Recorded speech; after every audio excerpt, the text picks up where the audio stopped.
Currency کی ابتدا ایک دلچسپ سفر ہے جو انسانی تہذیب اور تجارت کے ارتقاء کی عکاسی کرتا ہے۔ کرنسی کا تصور اس وقت سامنے آیا جب معاشروں کو بارٹر سسٹم کے مقابلے میں زیادہ مؤثر تبادلے کے طریقے کی ضرورت محسوس ہوئی، جس کی محدودیت یہ تھی کہ دونوں فریقین کو ایک دوسرے کی اشیاء کی ضرورت ہوتی تھی۔ بارٹر سسٹم شروعات کرنسی کی آمد سے پہلے لوگ براہ راست اشیاء اور خدمات کا تبادلہ کرتے تھے۔ مثلاً ایک کسان اپنی گندم کے بدلے لوہار سے اوزار لیتا۔ تاہم اس سسٹم کی بہت سی خامیاں تھیں، جیسے کہ یکساں ضروریات کا نہ ہونا اور مختلف اشیاء کی قیمت کا تعین کرنا مشکل ہوتا تھا۔ کموڈیٹی منی کا ظہور بارٹر کی غیر مؤثریت کو دور کرنے کے لیے معاشروں نے کموڈیٹی منی کا استعمال شروع کیا، ایسی اشیاء جو اندرونی قدر رکھتی تھیں اور عام قبولیت یافتہ تھیں۔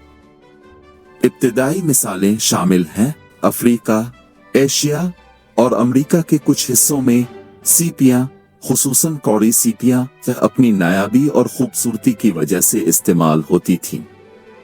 سونا، چاندی اور تانبا پیسوں کے طور پر استعمال ہوتے تھے کیونکہ یہ پائیدار، قابل تقسیم اور اندرونی قدر کے حامل تھے۔ مویشی، بھیڑ بکریاں اور اناج کی بوریاں زرعی معاشروں میں استعمال ہوتے تھے جو خوراک اور محنت کی اہمیت کی عکاسی کرتے تھے۔ سکوں کی ایجاد 7 صدی قبل مسیح، سب سے پہلے سکے قدیم لندا کی بادشاہت موجودہ ترکی میں 7 صدی قبل مسیح میں بنائے گئے۔ یہ سکے الیکٹرم سے بنے ہوئے تھے جو سونے اور چاندی کا ایک قدرتی مرکب تھا اور ان پر صداقت اور قیمت کے نشانات لگائے جاتے تھے۔ لیڈیا بادشاہ کو سب سے پہلے معیاری سکے جاری کرنے کا اعزاز حاصل ہے جو تجارت کو آسان بنانے اور فوجیوں کو تنخواہ دینے کے لیے استعمال ہوتے تھے۔ یونانی شہر ریاستوں اور رومی سلطنت نے اپنے سکے جاری کیے جن پر مخصوص نشانات اور حکمرانوں کی تصاویر ہوتی تھی۔ پہلا کاغذی پیسہ چین میں تانگ خاندان کے دوران 7 صدی عیسوی میں استعمال ہوا، اگرچہ یہ سانگ خاندان 11 صدی میں زیادہ وسیع پیمانے پر استعمال ہونے لگا۔ حکومت نے قیمتی دھاتوں اشیاء کی پشت پناہی پر مبنی نوٹ جاری کیے۔ مشہور وینیشین سیاح مارکو پولو نے 13 صدی میں چین میں کاغذی پیسے کے استعمال کو دستاویزی شکل دی۔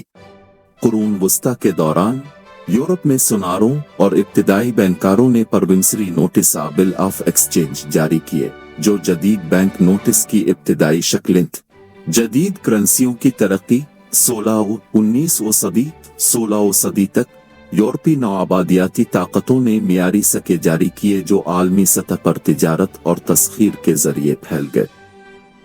19 صدی میں کئی ممالک نے گولڈ اسٹینڈرڈ اپنایا جہاں کاغذی پیسہ ایک مقررہ مقدار میں سونے سے قابل تبدیلی ہوتا تھا۔ فیٹ کرنسی کا دور 20 صدی سے آگے گولڈ اسٹینڈرڈ کے بعد فیٹ کرنسی کا دور آیا جس کی کوئی اندرونی قدر نہیں تھی لیکن حکومتی ضوابط کے تحت قانونی حیثیت رکھتی تھی۔ بریٹن ووڈز اگریمنٹ 1944 اس نے امریکی ڈالر کو سونے کے بیک پر دنیا کی بنیادی ریزرو کرنسی کے طور پر قائم کیا۔ تاہم 1971 میں امریکی ڈالر کی سونے کے ساتھ تبدیلی ختم کر دی گئی جس کے نتیجے میں جدید فیٹ سسٹم کا قیام عمل میں آیا۔ آج کرنسی نے مزید ترقی کی ہے، ڈیجیٹل اور کرپٹو کرنسیز جیسے بٹ کوائن کی آمد کے ساتھ جو روایتی مالیاتی نظاموں کو چیلنج کر رہی ہے۔ کرنسی کی ابتدا انسانی جدت اور مؤثر تجارت کے لیے ایک معیاری اور قابل اعتماد ذریعے کی تلاش کے عمل کو ظاہر کرتی ہے۔